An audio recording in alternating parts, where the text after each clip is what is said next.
High viewers welcome to markets at 11 AM. డీటెయిల్స్లోకి వెళ్ళినట్టయితే markets చూసుకున్నట్టయితే సెకండ్ డే ఆఫ్ ద వీక్ని పాజిటివ్ కొంత హయ్యర్ నోట్లో ప్రారంభించడం మనం చూస్తున్నాము. అండ్ ఓపెన్ అయిన లెవెల్స్ దగ్గర నుంచి కూడా చూసుకున్నట్టయితే మార్కెట్స్లో ఈరోజు ఒక పాజిటివ్ ట్రెండ్ అనేది కంటిన్యూ అవుతూ వస్తుంది. నిన్నటి డౌన్ ట్రెండ్ తర్వాత మార్కెట్స్ ఈరోజు కనుక చూసుకున్నట్టయితే కొంత స్టడీగానే ట్రేడ్ అవుతూ ఉన్నాయి. మార్నింగ్ ఓపెన్ అయిన లెవెల్స్ దగ్గర నుంచి కూడా చూసుకున్నట్టయితే కంటిన్యూస్గా మార్కెట్స్ అప్ సైడ్ వేస్లోనే టర్న్ అవుతూ ఉన్నాయి. సెన్సెక్స్ నిన్నటి క్లోజింగ్కి అరౌండ్ 97 పాయింట్స్ అప్ సైడ్తో 35,950 వద్ద ఓపెన్ అవగా ప్రస్తుతం చూసుకున్నట్టయితే 329 పాయింట్స్ పాజిటివ్గా 36,182 వద్ద ట్రేడ్ అవుతూ వస్తుంది. అండ్ నిఫ్టీ చూసినట్టయితే ప్రీవియస్ క్లోజింగ్కి 40 పాయింట్స్ అప్ సైడ్తో 10,777 వద్ద ఓపెన్ అవగా ప్రస్తుతం కనుక చూసుకున్నట్టయితే 96 పాయింట్స్ పాజిటివ్గా కీ లెవెల్ అయిన 10,800 అబౌవ్ ట్రేడ్ అవుతూ రావడం చూస్తున్నాము. 10,834 లెవెల్ వద్ద నిఫ్టీ ట్రేడ్ అవుతూ వస్తుంది.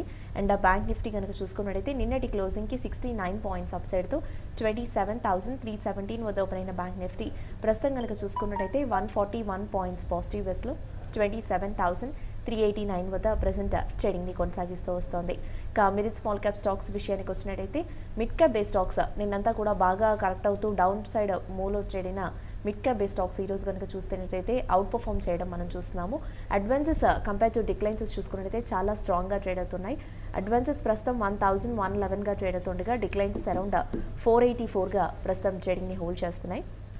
నిఫ్టీ గెయినర్స్ అండ్ లూజర్స్లో కనుక చూస్తే ఎస్ బ్యాంక్ 4.33%, విప్రో 3.70%, ఇన్ఫోసిస్ 2.87%, రిలయన్స్ 2.68% అండ్ జీ ఎంటర్టైన్మెంట్స్ ఒక 2.31% వరకు కూడా పాజిటివ్ మోడ్లో ట్రేడ్ అవడం చూస్తున్నాము. అండ్ నిఫ్టీ లూజర్స్లో కనుక చూసుకున్నట్టయితే Bharti Airtel 1.15%, power grid corporation 0.70% and Bharti Infratel 0.61%, NTPC 0.34% and Maruti around 0.14% వరకు నెగిటివ్ వెస్లో ప్రజెంట్ ట్రేడింగ్ని హోల్డ్ చేస్తూ వస్తున్నాయి.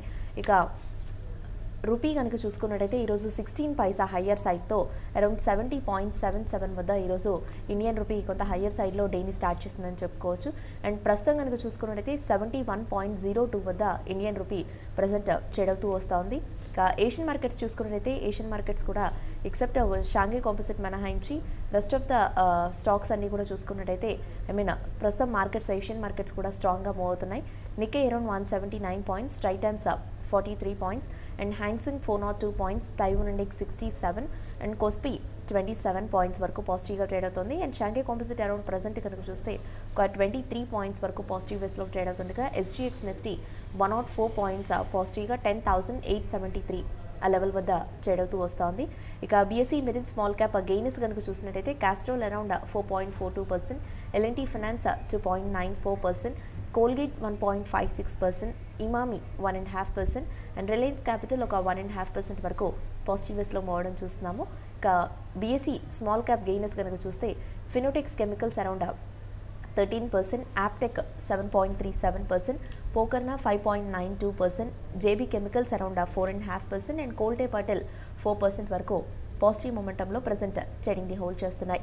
ఓవరాల్గా మార్నింగ్ సెషన్ మార్కెట్స్పై విశ్లేషించేందుకు ట్రేడర్స్ మెయిల్స్ అండ్ కాల్స్కి ఆన్సర్ చేసేందుకు ప్రస్తుతం మన స్టూడియోలో ఉన్నారు టెక్నికల్ అనలిస్ట్ సూర్యదేవ్ గారు. వారిని అడిగి మరిన్ని విషయాలు తెలుసుకుందాం. ట్రేడర్స్ అండ్ ఇన్వెస్టర్స్ మీకు ఇలాంటి డౌట్స్ ఉన్నా కూడా పైన స్క్రోల్ అవుతున్న నెంబర్ అండ్ మెయిల్ ఐడికి కాల్ అండ్ మెయిల్ చేయొచ్చు. సో దట్ సూర్యదేవ్ గారు మీ డౌట్స్కి ఆన్సర్ చేస్తారు. అండ్ వ్యూయర్స్ ముందుగా మీ అందరికీ టీవీ5 ప్రేక్షకులకి అండ్ టీవీ5 మనీ ప్రేక్షకులందరికీ wish you very happy Sankranti. Hi Suryadev గారు. హాయ్ అండి. Wish you very happy Sankranti అండి. థ్యాంక్ యూ అండి. Wish you the same. Thank you. ఓవరాల్గా మార్కెట్స్ ట్రెండ్ కనుక చూసుకున్నట్టయితే నిన్నటి డౌన్ సైడ్ ట్రెండ్ తర్వాత మార్కెట్స్ ఈరోజు కొంత రిబౌండ్ అవ్వడం మనం చూస్తున్నాము. ఓపెనింగ్ చిన్న గ్యాప్ అప్ ఓపెనింగ్లోనే మనం చిన్న గ్యాప్ అప్ ఓపెనింగ్ చూసాము. అక్కడ నుండి కూడా చూసుకున్నట్టయితే మార్కెట్స్లో ఒక పాజిటివ్ ట్రెండ్ అనేది కొనసాగుతూ రావడం చూస్తున్నాము. ఓపెన్ అయిన లెవెల్స్ దగ్గర నుంచి ఇప్పటికీ మనం చూసుకున్నట్టయితే స్ట్రాంగ్గానే ట్రేడ్ అవుతూ వస్తున్నాయి. మార్కెట్స్ నిఫ్టీ ఒక 100 పాయింట్స్ వరకు అప్ మూవ్ అనేది చూస్తున్నాము. సో మీ పాయింట్ ఆఫ్ వ్యూలో కనుక చూసుకున్నట్టయితే మార్నింగ్ సెషన్ మార్కెట్స్లో ఎలాంటి ట్రెండ్ని నోట్ చేస్తున్నారు? సో నిన్న ఇంపార్టెంట్ లెవెల్ 10,700 అని చెప్పుకోవడం జరిగింది. సో నిన్న ఆ లెవెల్ని టెస్ట్ చేసి ఆ జోన్ దగ్గర కొద్దిగా సపోర్ట్ తీసుకున్నట్టుగా కనిపించింది. దాని ఓవరాల్ క్లోజింగ్ దగ్గరకు వచ్చేసరికి 10,737 ఆ జోన్ దగ్గరలో క్లోజ్ అయింది. సో 10,700 అన్నది ఒక ఇంపార్టెంట్ సపోర్ట్ అనేది చెప్పుకోవాల్సి ఉంటుంది. సో ఇంతకుముందు అనుకున్నట్టు ఒక triangle pattern down side support line అక్కడ ఉంది. సో ఈరోజు విషయానికి వస్తే ఈరోజు ఒక రేంజ్ బౌండ్లోనే మార్కెట్ ట్రేడ్ అయ్యే అవకాశాలు కనిపిస్తున్నాయి. అప్ సైడ్లో 10,850 దగ్గరలో ఉంది, డౌన్ సైడ్ వచ్చేసి 10,730. ఈ జోన్లో నేను మార్కెట్ ఈరోజు ట్రేడ్ అయ్యే అవకాశాలు కనిపిస్తున్నాయి. సో ప్రస్తుతానికి 10,839 840 దగ్గరలో ట్రేడ్ అవుతుంది. ఇంకొక 10 పాయింట్స్ అప్ సైడ్ ఎక్స్పెక్ట్ చేయొచ్చు. సో అక్కడ నుంచి మనకు సెకండ్ హాఫ్లో వచ్చేసరికి నెక్స్ట్ రేంజ్ అంటే మనకి డౌన్ సైడ్ రేంజ్కి మూవ్ అయ్యే అవకాశాలు ఉంటాయి, అంటే 10,730 రేంజ్కి. సో ఆ జోన్ దగ్గర ఆగుతుందా, దానికి బ్రేక్ డౌన్ చేస్తుందా అన్నది గమనించాల్సి ఉంటుంది. సో ఇంకా ఒక ట్రయాంగిల్ ప్యాటర్న్లోనే నిఫ్టీ మూవ్ అవ్వడం చూస్తున్నాం. ఇంకా బ్రేక్అవుట్ కానీ బ్రేక్ డౌన్ కానీ ఇంకా జరగలేదు. సో అది ఈరోజు జరిగే అవకాశాలు అయితే కనిపిస్తున్నాయి. చూడాల్సి ఉంటుంది మనకు నెక్స్ట్ సెకండ్ హాఫ్లో మార్కెట్ ఎక్కడ వైపు డైరెక్షన్ తీసుకుంటుంది అన్నది. సో ఇప్పటి వరకు ఉన్న టెక్నికల్ ఇండికేటర్స్ని గమనిస్తే డౌన్ సైడ్ బయాస్ అని చెప్పుకోవచ్చు.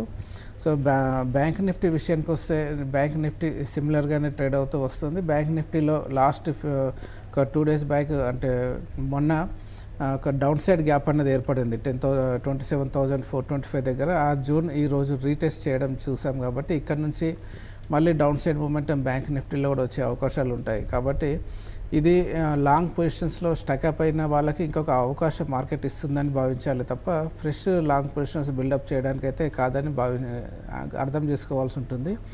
సో ఫ్రెష్ లాంగ్ పొజిషన్స్ ఎప్పుడు బిల్డప్ చేసుకోవాలంటే 10,925 పైన నిఫ్టీ స్ట్రాంగ్గా క్లోజ్ అయితే కనుక అప్పుడు ఫ్రెష్గా లాంగ్ పొజిషన్స్ అనేది బిల్డప్ చేసుకోవాల్సి ఉంటుంది. దాని కింద ఉన్నంత వరకు ఎవ్రీ బౌన్స్ కూడా ఒక సెల్లింగ్ ఆపర్చునిటీగానే తీసుకోవాల్సి ఉంటుంది. సో ప్రస్తుతం ఇంకా రెసిస్టెన్స్ కిందే ట్రేడ్ అవుతుంది కాబట్టి నా ఉద్దేశంలో ఇక్కడ నుంచి మళ్ళీ డౌన్ సైడ్ రేంజ్కి మార్కెట్ వెళ్ళే అవకాశాలు ఉన్నాయి. సో సెక్టోరల్ వైజ్గా గమనిస్తే ఆల్ ఆఫ్ ద సెక్టర్స్ ఈరోజు పాజిటివ్గా ట్రేడ్ అవుతున్నాయి. దాంట్లో స్ట్రాంగ్గా ట్రేడ్ అవుతున్న సెక్టర్ ఐటీ సెక్టర్ అని చెప్పుకోవాల్సి ఉంటుంది. సో ప్రస్తుతానికైతే రేంజ్ బౌండ్ మూమెంట్ ఎక్స్పెక్ట్ చేస్తున్నాం కాబట్టి సెల్ అండ్ ర్యాలీస్ అనే చెప్తాను. ఓకే అండి, కాలర్స్ వెయిట్ చేస్తున్నారు, కాల్స్ తీసుకుందాము. ఫస్ట్ కాలర్ ఉన్నారు. Hello hello hello hello hello Hemanth అండి కొండాపూర్. హలో హలో వినిపిస్తుందా? వాయిస్ వినిపించట్లేదండి, కొంచెం గట్టిగా మాట్లాడండి. హేమంత్ కొండాపూర్ నుంచి అండి. సారీ, హేమంత్ కొండాపూర్ నుంచి అండి. యా చెప్పండి హేమంత్. బ్యాంక్ నిఫ్టీ 27,500 కాల్ 438 తీసుకున్నాము. ఎగ్జిట్ అవ్వచ్చా, హోల్డ్ చేయొచ్చు? బ్యాంక్ నిఫ్టీ 27,500 కాల్ తీసుకున్నారు. ఎంతలో తీసుకున్నారు? 438. ఓకే ఓకే అండి. సో 27,500 ప్రస్తుతానికైతే రెసిస్టెన్స్గా ఉందండి బ్యాంక్ నిఫ్టీ విషయానికి వస్తే. సో ఏదైనా ఇంట్రాడేలో బౌన్స్ వస్తే ఆ కాల్ ఆప్షన్ నుంచి అయితే బయటికి రమ్మని చెప్తాను. అక్కడ నుంచి మళ్ళీ reversal down side momentum bank నిఫ్టీలో వచ్చే అవకాశాలు ఉన్నాయి. నా ఉద్దేశంలో అయితే 27,500 అన్నది క్రాస్ చేయలేకపోవచ్చు బ్యాంక్ నిఫ్టీ. నెక్స్ట్ కాల్ ఉన్నట్టుంది, కాల్ చూద్దాము. Hello yeah hello yeah Satyanarayana గారు అడగండి. 290లో 3,000 షేర్లు కొన్నానండి. షార్ట్ టర్మ్ లెవెల్ ఏదో ఒకటి చెప్పండి. స్టాక్ ఏంటన్నారు సత్యనారాయణ గారు? ఫిలిప్స్ కార్పన్. ఓకే, ఏ లెవెల్లో తీసుకున్నారు? 290లో కొన్నానండి. ఓకే, అవి మార్చి వేరే బ్యాంకులకు ఏమైనా వెళ్ళొచ్చా? ఓకే. షార్ట్ టర్మ్తోనా అండి? అవునండి. ఓకే. 290 అంటే మీరు రీసెంట్ రెసిస్టెన్స్ దగ్గర తీసుకున్నట్టున్నారు. ఆల్ టైమ్ హై వచ్చేసి దీనికి 300-310 మధ్యలో ఉంది. సో మీరు హయ్యర్ లెవెల్స్లో తీసుకున్నారు కాబట్టి ప్రస్తుతానికి ఒక డౌన్ సైడ్ రిస్క్ అనేది ఉంది. సో ప్రస్తుతానికైతే హోల్డ్ చేయమని చెప్తాను. కొద్దిగా రిజల్ట్స్ అన్న సీజన్ అయిపోయిన తర్వాత కొద్దిగా రిజల్ట్స్ బాగుంటే ఒక టెక్నికల్ బౌన్స్ వచ్చే ఛాన్సెస్ అయితే కనిపిస్తున్నాయి. బౌన్స్ వచ్చే వరకు కొద్దిగా కంటిన్యూ చేయండి. ఇప్పుడు ఇక్కడ నుంచి మీరు ఇంకొక స్టాక్లో షిఫ్ట్ అవ్వడం కన్నా దీంట్లోనే కొద్దిగా ఇంకా కొద్ది రోజులు హోల్డ్ చేయండి. ఒక టెక్నికల్ బౌన్స్ వస్తే మీ బయింగ్ ప్రైస్ దగ్గర ఎగ్జిట్ తీసుకునే ప్రయత్నం చేయండి. నెక్స్ట్ కాల్ చూద్దాం. వరంగల్ నుండి శ్రీకాంత్ కాలర్ ఉన్నారు. Hello okay. శ్రీకాంత్ అడగండి. హలో హలో యా శ్రీకాంత్ చెప్పండి. Sir madam bank Nifty buy చేసినారు 27,000 పుట్టుకోవాలండి. ఓకే, ఇది నిన్న ఈవినింగ్ అక్కడ బై చేసినండి. ఏ స్ట్రైక్ అండి? బ్యాంక్ నిఫ్టీ అండి. బ్యాంక్ నిఫ్టీ 27,000 పుట్టుకోవాలి. నిన్న బై చేసినాను 27 యావరేజ్ లో. Okay 27,000 put option. యా అవును సార్. ఏ సిరీస్ కానీ మీరు ఈ వీక్లో తీసుకున్నారా? సార్ ఈ వీక్ ఆప్షన్ తీసుకున్నారా?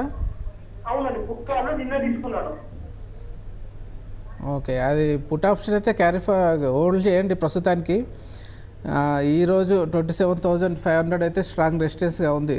దానికి ఒకసారి టెస్ట్ చేసినప్పటికీ అక్కడ నుంచి మళ్ళీ డౌన్ సైడ్ వచ్చే ఛాన్సెస్ ఉన్నాయి. కాకపోతే మీరు కొద్దిగా out of the money strike price అనేది తీసుకున్నారు. మీరు 27,000 అంటే ఇక్కడ నుంచి ఇంకొక 500 పాయింట్స్ డిప్ వస్తే తప్ప మీ కాల్ ఆప్షన్లో పెద్దగా బెనిఫిట్ రాకపోవచ్చు. ప్రస్తుతం ఆల్రెడీ మీరు హోల్డ్ చేస్తున్నారు కాబట్టి క్యారీ ఫార్వర్డ్ చేయండి. ఇక్కడ నుంచి నా ఉద్దేశంలో ఈరోజు కొద్దిగా సెకండ్ హాఫ్లో డౌన్ సైడ్ మూమెంటం అనేది బిగిన్ అయ్యే అవకాశాలు అయితే కనిపిస్తున్నాయి. చూడాలి ఈరోజు ఎక్కడ క్లోజ్ అవుతుందో దాన్ని బట్టి మనకు నెక్స్ట్ రేపు మూమెంటం అనేది చెప్పొచ్చు. ఓకే సూర్యదేవ్ గారు, అండ్ ముఖ్యంగా చూసుకున్నట్టయితే ప్రస్తుతం నిఫ్టీ టాప్ గెయినర్స్లో కనుక అబ్జర్వ్ చేసుకున్నట్టయితే బ్యాంక్స్లోని ఎస్ బ్యాంక్ ట్రేడ్ అవ్వడం మనం చూస్తున్నాము. ఈ స్టాక్ కనుక చూసుకున్నట్టయితే చాలా స్ట్రాంగ్గా ట్రేడ్ అవుతూ వస్తూ ఉంది. నిన్న కూడా చూసుకున్నట్టయితే ఎస్ బ్యాంక్లో ఒక మంచి ర్యాలీ చూసాము. ఈరోజు కూడా చూసుకున్నట్టయితే ఒక 4 to 4.5% మధ్య ఈ స్టాక్ ర్యాలీలో మూవ్ అవుతూ వస్తుంది. సో దీని కనుక చూసుకున్నట్టయితే మెయిన్గా నెక్స్ట్ టార్గెట్స్ అనేది ఎలా ఉన్నాయంటారు? రెసిస్టెన్స్ పరంగా ఇది both for short term and long term ఎక్కడ ఫేస్ చేయొచ్చు అంటారు, ఏ లెవెల్స్ వద్ద? ఓవరాల్గా ఎస్ బ్యాంక్ ఒక రేంజ్ బౌండ్లో ట్రేడ్ అవుతున్న స్టాక్. సో దీనికి రీసెంట్ హై వచ్చేసి 230 దగ్గరలో ఉంది. డౌన్ సైడ్ సపోర్ట్ వచ్చేసి 150 దగ్గరలో ఉంది. ఇదే రేంజ్లో ఎస్ బ్యాంక్ అనేది మూమెంటం అని కొనసాగే ఛాన్సెస్ ఉన్నాయి. ఇది ఓవరాల్గా గమనిస్తే మన లాస్ట్ ఫ్యూ డేస్గా అంటే ఫ్యూ మంత్స్గా గమనిస్తే ఒక న్యూస్ బేస్డ్ మూమెంటం అనేది రావడం చూస్తున్నాం. సో ఏదైనా పాజిటివ్ న్యూస్ వచ్చినప్పుడు షార్ప్గా అప్ సైడ్ రావడం, ఏదైనా నెగిటివ్ న్యూస్ వచ్చినప్పుడు అదేవిధంగా డౌన్ సైడ్లోకి వెళ్ళడం అనేది గమనించవచ్చు. సో మేజర్గా ఇది ఒక స్పెక్యులేటివ్ స్టాక్ లాగా మారిపోయింది. సో పెద్దగా ప్యాటర్న్స్ అయితే కనిపించట్లేదు. మనకి లాస్ట్ ఎప్పుడైతే నెగిటివ్ న్యూస్ దీంట్లో రావడం చూసామో లాస్ట్ అక్టోబర్లో, అక్కడ నుంచి ఒక సైడ్ బేస్ మూమెంటంలో కంటిన్యూ అవ్వడం చూస్తున్నాం. సో ఆ రేంజ్ బ్రేక్అవుట్ కానీ బ్రేక్డౌన్ జరిగే వరకు ఇదే రేంజ్లో మూవ్ అయ్యే అవకాశాలు ఉన్నాయి. ఓకేనే, ముఖ్యంగా చూసుకున్నట్లయితే టాటా మోటార్స్ ఒక ర్యాలీ తర్వాత చూసుకున్నట్లయితే ఈ స్టాక్లో ఒక చిన్న డౌన్ ట్రెండ్ అనేది కనిపిస్తూ ఉంది. హైస్ నుండి కూడా టాటా మోటార్స్ కరెక్ట్ అవుతూ వస్తూ ఉంది. ఈరోజు కూడా చూసుకున్నట్లయితే ప్రాఫిట్ బుకింగ్ మోడ్లోనే టాటా మోటార్స్ ట్రేడ్ అవ్వడం చూస్తున్నాము. సో కొంత ఈ కరెక్షన్స్లో కనుక చూసుకున్నట్టయితే ఫీచర్స్ పరంగా బయింగ్కి వెళ్ళొచ్చు అంటారా టాటా మోటార్స్లో? టాటా మోటార్స్ రీసెంట్గా ఆల్మోస్ట్ రెసిస్టెన్స్ లెవెల్ టచ్ చేయడం చూసాం. మనం నిన్న 198 వరకు బౌన్స్ రావడం, అక్కడ నుంచి మళ్ళీ కరెక్షన్లోకి ఎంటర్ అవ్వడం చూస్తున్నాం. సో ఓవరాల్గా షార్ట్ టైం పాయింట్ ఆఫ్ వ్యూలో 200 అన్నది స్ట్రాంగ్ రెసిస్టెన్స్గా మారింది టాటా మోటార్స్కి. అదేవిధంగా డౌన్ సైడ్ సపోర్ట్ 165 దగ్గరలో ఉంది. సో ఇది ఇన్వెస్ట్మెంట్ పరంగా బై అండ్ డిప్స్ అనే చెప్పుకోవాల్సి ఉంటుంది. అంటే ఎవ్రీ డిప్ కూడా ఒక బయింగ్ ఆపర్చునిటీగానే తీసుకోవాల్సి ఉంటుంది టాటా మోటార్స్ విషయానికి వస్తే. ఫ్యూచర్స్లో మాత్రం కొద్దిగా డిప్ వచ్చిన తర్వాతనే లాంగ్స్ అన్నది బిల్డప్ చేసుకోవడం బాగుంటుంది. ఓకే అండి, ఇక ముఖ్యంగా చూసుకున్నట్టయితే లాస్ట్ ఫ్యూ డేస్గా కనుక అబ్జర్వ్ చేసుకున్నట్టయితే సిమెంట్ స్టాక్స్ అన్నింటిలో కూడా చూసుకున్నట్టయితే కొంత కరెక్షన్ అనేది మనం చూస్తూ ఉన్నాము. నిన్న కనుక అబ్జర్వ్ చేస్తే ఓవరాల్గా సిమెంట్ స్పేస్ అంతా కూడా బాగా వీక్ అయింది. బట్ ఈరోజు కనుక చూసుకున్నట్టయితే సిమెంట్ స్టాక్స్ అన్నింటిలో కూడా ఒక మంచి ర్యాలీ చూస్తున్నాము. లైక్ ఏసీసీ కావచ్చు, Ambuja, at the same time UltraTech cement కావచ్చు, India cements, JK Lakshmi cement లాంటి స్టాక్స్ అన్నీ కూడా చాలా స్ట్రాంగ్గా మూవ్ అవుతున్నాయి. సో ఓవరాల్గా కనుక అబ్జర్వ్ చేస్తే సిమెంట్ స్పేస్ అవుట్లుక్ అనేది ఎలా ఉందంటారు? అండ్ రానున్న రోజుల్లో ట్రెండ్ అనేది ఎలా ఉండే అవకాశం ఉందంటారు? సిమెంట్ స్టాక్స్ నిఫ్టీతో పాటు, అంటే నిఫ్టీ ఎప్పుడైతే 10,000 దగ్గర నుంచి రీబౌండ్ అయిందో అదే లెవెల్స్ దగ్గర నుంచి సిమెంట్ స్టాక్లో కూడా ఒక బౌన్స్ రావడం చూసాం. సో ప్రస్తుతానికి ఒక హయ్యర్ లెవెల్స్లో రెసిస్టెన్స్ దగ్గర ఒక రేంజ్ బౌండ్ మూమెంటమే రావడం కంటిన్యూ అవుతూ వస్తుంది సిమెంట్ స్టాక్స్లో. సో నా ఉద్దేశంలో ఈ బౌన్స్ అనేది కౌంటర్ బౌన్స్గానే భావించాలి. ఇక్కడ నుంచి మళ్ళీ డౌన్ సైడ్ రావడానికి అయితే అవకాశాలు కనిపిస్తున్నాయి. సో ఏదైనా బౌన్స్ ఒక టెంపరీ బౌన్స్గానే భావించాలి. ఎక్కువ రోజులు పెద్దగా ఇది అప్ సైడ్లోకి సస్టైన్ అయ్యే అవకాశాలు తక్కువ కనిపిస్తున్నాయి. సో మార్కెట్లో కొద్దిగా నెగిటివ్ సెంటిమెంట్ వస్తే సిమెంట్ స్టాక్స్లో కూడా మళ్ళీ ఒకసారి డౌన్ సైడ్ మూమెంటం వచ్చే ఛాన్సెస్ ఉన్నాయి. కాబట్టి లాంగ్ పొజిషన్స్ ఉంటే తగ్గించుకునే ఆపర్చునిటీ అని చెప్పుకోవాల్సి ఉంటుంది. నెక్స్ట్ కాల్ చూద్దాము. మార్కాపురం నుండి శ్రీకాంత్. హలో శ్రీకాంత్, అడగండి.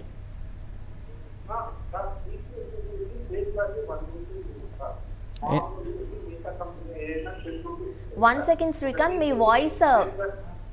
మీ వాయిస్ కొంత లోగా ఉంది, మళ్ళీ రిపీట్ చేస్తారా?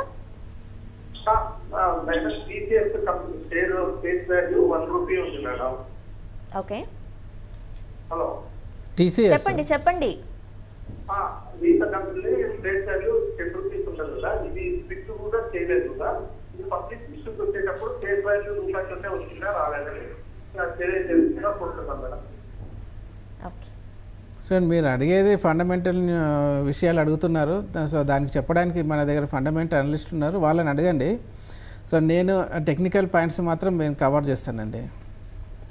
ఓకే అండి, కాల్స్తో పాటుగా మెయిల్స్ కూడా చూద్దాము. ఆల్టర్నేటివ్గా పవన్ కుమార్ మెయిల్ చేశారు. హెచ్ఈజీ 61 షేర్స్ని అరౌండ్ 4,356లో తీసుకున్నారు. ఎంఫసిస్ 71 షేర్స్ని 1,091లో అండ్ ఎఫ్సిఎల్ అరౌండ్ 52 రూపీస్లో తీసుకున్నారు. ఈ స్టాక్స్ అన్నిటినీ ప్రస్తుతం అండర్ హ్యూజ్ లాస్లో ఉన్నారు. ఇది కంటిన్యూ చేయమంటారా లేదంటే ఎగ్జిట్ అవ్వమంటారా? HEG 4,356, Mphasis 1,091 and FCL 52. So మీరు చెప్పిన స్టాక్స్ ఆల్మోస్ట్ మూడిట్లోనూ మీరు హయ్యర్ లెవెల్స్ అంటే రెసిస్టెన్స్ దగ్గరలో తీసుకున్నారండి. సో దానివల్ల మీకు డౌన్ సైడ్ రిస్క్ అనేది ఎక్కువగా మారింది, లాస్లో ట్రేడ్ అవుతున్నారు ప్రస్తుతానికి. సో మీరు లాంగ్ టర్మ్ ఇన్వెస్టర్ అయితే కొద్దిగా హోల్డ్ చేయండి. ఇక్కడ లాస్ట్లో ఎగ్జిట్ అవ్వడం కన్నా కొద్దిగా హోల్డ్ చేసి ఏదైనా టెక్నికల్ బౌన్సెస్ వచ్చినప్పుడు ఎగ్జిట్ తీసుకునే ప్రయత్నం చేయండి. హెచ్ఈజీ విషయానికి వస్తే చాలా వరకు మనకు లాస్ట్ 2017లో లోయర్ లెవెల్స్ నుంచి మల్టీ బ్యాగర్ అయిన స్టాక్. సో ఆ మల్టీ బ్యాగర్ అయినప్పుడు ఆటోమేటిక్గా అట్లీస్ట్ ఒకసారి 30% రీట్రేస్మెంట్ లెవెల్ కూడా జరిగే అవకాశాలు ఉంటాయి. ప్రస్తుతానికి 3,600, 3,550 అన్నది ఒక సపోర్ట్ జోన్గా ఉంది. ఆ సపోర్ట్ జోన్ దగ్గర సైడ్ వేస్లో ట్రేడ్ అవ్వడం చూస్తున్నాం. ఇక్కడ నుంచి టెక్నికల్ బౌన్స్ వచ్చే అవకాశాలు కూడా ఉన్నాయి. సో మీరు లాంగ్ టర్మ్ ఇన్వెస్టర్ అయితే క్యారీ ఫార్వర్డ్ చేసుకోండి. ఇక్కడ నుంచి అంటే కొద్ది రోజుల సైడ్ వేస్లో మూవ్ అయినప్పటికీ తర్వాత ఒక బౌన్స్ వస్తే మీ బయింగ్ ప్రైస్ దగ్గర ఎగ్జిట్ తీసుకునే ప్రయత్నం చేయండి. ఎంఫసిస్ విషయానికి వస్తే ఆల్మోస్ట్ మీరు 1,090 దగ్గర మీరు బై చేస్తున్నారు. ప్రస్తుతం 876 దగ్గరలో ఉంది. ఈ స్టాక్ కూడా ఆల్మోస్ట్ ఒక 2017 దగ్గర నుంచి గమనిస్తే మల్టీ బ్యాగర్ అయిన స్టాక్. సో ప్రస్తుతానికి రీట్రేస్మెంట్ లెవెల్స్ దగ్గరలో ఉంది. కొద్దిగా షార్ట్ టైంలో చిన్న చిన్న కరెక్షన్ వచ్చినప్పటికీ మళ్ళీ అప్ సైడ్ మూమెంటం అనేది దీంట్లో వచ్చే అవకాశాలు అయితే ఉన్నాయి.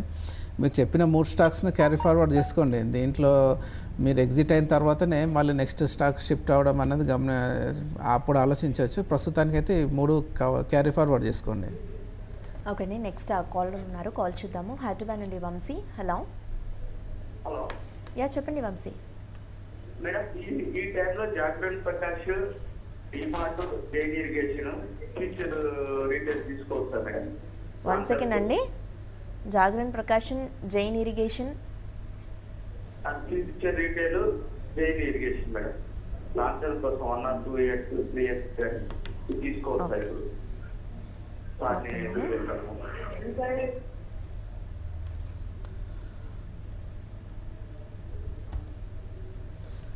సో ఫ్యూచర్ రిటైల్ మీరు చెప్పిన దాంట్లో ఫ్యూచర్ రిటైల్ ఒకటి స్ట్రాంగ్గా ట్రేడ్ అవుతుంది. దీంట్లో మీరు 1 year 1.5 year ఉద్దేశంతో ఎస్ఐపి మెథడ్లో ఇన్వెస్ట్ చేయండి.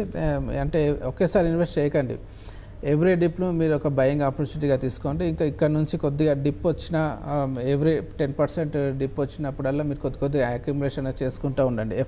ఫ్యూచర్ రిటైల్ విషయానికి వస్తే జైన్ ఇరిగేషన్ మాత్రం అవాయిడ్ చేయమని చెప్తానండి. ఒక జాగరణ్ విషయానికి వస్తే జాగరణ్ ప్రకాశన్లో లాంగ్ టర్మ్ ఇన్వెస్ట్మెంట్ పరంగా దీంట్లో అట్రాక్టివ్ అయితే ఏం కనిపించట్లేదండి. కాబట్టి మీరు చెప్పిన 3 స్టాక్స్లో ఫ్యూచర్ రిటైల్ ఒకటి కొద్దిగా మీరు బై అండ్ డిప్స్ అని చెప్తాను.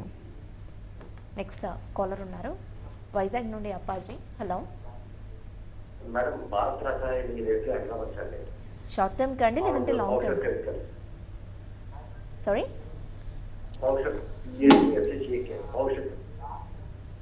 భారత్ రసాయన్ ఇది లాంగ్ టర్మ్ కండి లేదంటే షార్ట్ టర్మ్ చెప్తున్నా?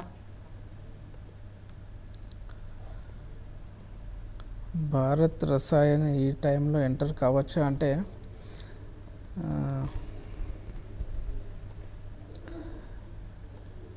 భారత్ రసాయన్ మనకు లాస్ట్ 2 years గమనిస్తే లోయర్ లెవెల్స్ 1000 దగ్గర నుంచి రీసెంట్గా 8000 వరకు మల్టీ బ్యాగర్ అయింది. 8000 దగ్గర అప్ సైడ్ మూమెంటం అనేది కంప్లీట్ అయిపోయి కరెక్షన్ మోడ్లో ఎంటర్ అయింది. సో 8000 దగ్గర నుంచి 5000 వరకు కరెక్షన్ కూడా జరిగిపోయింది. అంటే అట్లీస్ట్ ఒక 30% రిట్రేస్మెంట్ లెవెల్ కూడా జరిగిపోయింది. ఇక్కడ నుంచి ఇంకా డిప్ వస్తే 50% రిట్రేస్మెంట్ లెవెల్ వచ్చే ఛాన్సెస్ ఉంటాయి. అంటే ఇక్కడ నుంచి ఇంకొక 500-600 డిప్ అనేది వచ్చే ఛాన్సెస్ ఉన్నాయి. మీరు లాంగ్ టర్మ్ ఇన్వెస్టర్ అయితే ఇక్కడ నుంచి ఎవ్రీ డిప్లో కొద్దిగా అక్యుములేషన్ చేసుకుంటూ వెళ్ళొచ్చు. ఆ భారత్ రసాయన్లో మీరు ఎస్ఐపి మెథడ్ అనేది చూస్ చేసుకోండి. ఇంకా రాబోయే 1 ఇయర్లో మార్కెట్స్లో కూడా ఇంకా కొద్దిగా వొలాటిలిటీగానే ఉండే అవకాశాలు ఉన్నాయి. పెద్దగా అప్సైడ్ మూమెంటం అనేది రాకపోవచ్చు. సో ఎలక్షన్ అన్నది జరిగిపోయే వరకు మార్కెట్లో కొద్దిగా రేంజ్ బౌండ్ మూమెంటమే ఉంటుంది. సో మీరు ఎవ్రీ డిప్లో కొద్దిగా ఇన్వెస్ట్మెంట్ కోసం అక్యుములేషన్ చేసుకోండి Bharat Rasayan. Okay, last mail చూద్దాం. నాగలక్ష్మణమూర్తి మెయిల్ చేశారు. చెన్నై పెట్రోలియం 100 షేర్స్ని 298లో హోల్డ్ చేస్తున్నాను. ఇది టార్గెట్స్ అండ్ స్టాప్ లాస్ అడుగుతున్నారు షార్ట్ టర్మ్కి. ఎక్కడ హోల్డ్ చేశారు? 298లో హోల్డ్ చేస్తున్నారు. చెన్నై పెట్రో విషయానికి వస్తే 298 అంటే మీరు రీసెంట్ హై దగ్గరలో బై చేస్తున్నారు. 300 అనేది స్ట్రాంగ్ రెసిస్టెన్స్గా ఉంది ప్రస్తుతానికి. సో 300 దగ్గర నుంచి షార్ప్గా రివర్స్ రావడం చూస్తున్నాం. దీనికి నెక్స్ట్ లోయర్ సైడ్ సపోర్ట్ 251 దగ్గరలో ఉంది. ఉన్న పొజిషన్కి మీరు 251 కానీ 245 దగ్గర స్టాప్ లాస్ పెట్టుకోండి. మీ బయింగ్ ప్రైస్ ఇమ్మీడియట్గా వచ్చే ఛాన్సెస్ అయితే కనిపించట్లేదు. సో షార్ట్ టైంలో కొద్దిగా నెగిటివ్గానే మూవ్ అయ్యే అవకాశాలు ఉంటాయి. సో 245 దగ్గర స్టాప్ లాస్ పెట్టుకోండి. స్టాప్ లాస్ హిట్ అయితే కనుక ఎగ్జిట్ తీసుకోమని చెప్తాను. ఓకే సూర్యదేవ్ గారు, మార్కెట్స్ చూసుకున్నట్టయితే ఈరోజు మార్నింగ్ నుంచి కూడా స్ట్రాంగ్ నోట్తో స్టడీగా ట్రేడ్ అవ్వడం మనం చూస్తున్నాము. సో ముఖ్యంగా కనుక చూసుకున్నట్టయితే కొంత ఈ లెవెల్లో ట్రేడర్స్కి కానీ ఇన్వెస్టర్స్కి కానీ చూసుకున్నట్టయితే ట్రేడర్స్ ఎలాంటి ట్రేడ్స్ చేసుకోవచ్చు అంటారు? At the same time long పొజిషన్స్కి తీసుకోవాలనుకునే వాళ్ళకి మీరు ఇచ్చే సజెషన్స్ ఏంటంటారు? చూడండి, ఈరోజు అంటే నిన్నటి లోయర్ లెవెల్స్ నుంచి గమనిస్తే 10,700, ఈరోజు 10,845, 850 దగ్గరలో, అంటే 150 పాయింట్స్ బౌన్స్ ఆల్రెడీ నిఫ్టీలో వచ్చేసింది. ఇక్కడ నుంచి ఇంకా మేజర్గా అప్ సైడ్లో మూమెంటం వస్తుందని అయితే నేను భావించట్లేదు.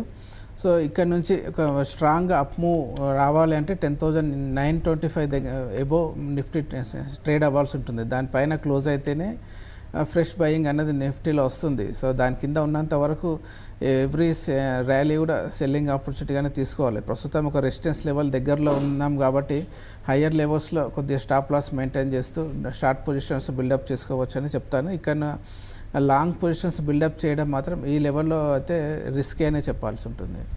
థ్యాంక్ యూ సూర్యదేవ్ గారు. So weirs present market trend చూస్తే నిఫ్టీ అరౌండ్ 110 పాయింట్స్ పాజిటివ్గా 10,847 వద్ద ట్రేడ్ అవుతుండగా సెన్సెక్స్ 342 పాయింట్స్ పాజిటివ్గా 36,226 వద్ద ట్రేడ్ అవుతూ వస్తోంది. అండ్ బ్యాంక్ నిఫ్టీ చూస్తే 181 పాయింట్స్ పాజిటివ్గా 27,429 వద్ద ప్రస్తుతం ట్రేడింగ్ని కొనసాగిస్తోంది. సో ఇది వాళ్ళ మార్కెట్స్ at 11 AM. 12 మార్కెట్స్లో మెయిల్స్ అండ్ కాల్స్తో మేము ముందుంటాం. Stay tuned.